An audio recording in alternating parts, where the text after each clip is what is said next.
నమస్తే అన్న అందరికీ నమస్కారం. కువైట్ దేశవ్యాప్తంగా మినిస్ట్రీ ఆఫ్ ఇంటీరియర్ లోని వివిధ విభాగాల అధికారులు తనిఖీలు నిర్వహిస్తూ ఉన్న విషయం అందరికీ తెలిసిందే.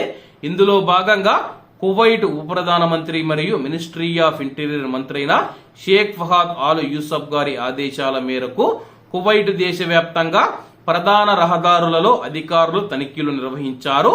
అలాగే ఈ యొక్క తనిఖీల ఫలితంగా 1645 ట్రాఫిక్ ఉల్లంఘనలు జారీ చేయగా రెసిడెన్సీ మరియు కార్మిక చట్టాలను ఉల్లంఘించిన వివిధ దేశాలకు చెందిన 14 మంది ప్రవాసులను అరెస్టు చేశామని చెప్పి అలాగే 10 మంది వాంటెడ్ వ్యక్తులను అదుపులోకి తీసుకున్నట్లు అధికారులు తెలిపారు.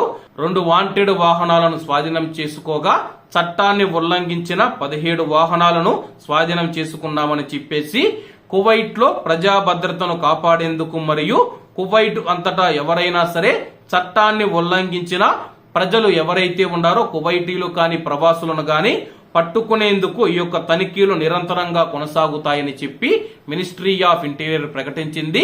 ప్రస్తుతం కువైట్ లోని ప్రధాన రహదారులు ఏవైతే ఉన్నాయో వాటిలో తనిఖీలు నిర్వహిస్తూ ఉన్నారు.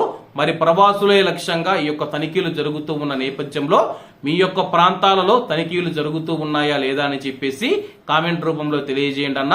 ఎందుకంటే ఇటీవల కాలంలో తనిఖీలు తీవ్రతరం చేసిన నేపథ్యంలో వందలాది మంది ప్రవాసులను అరెస్ట్ చేసి కువైట్ దేశం నుంచి బహిష్కరిస్తూ ఉన్నారు.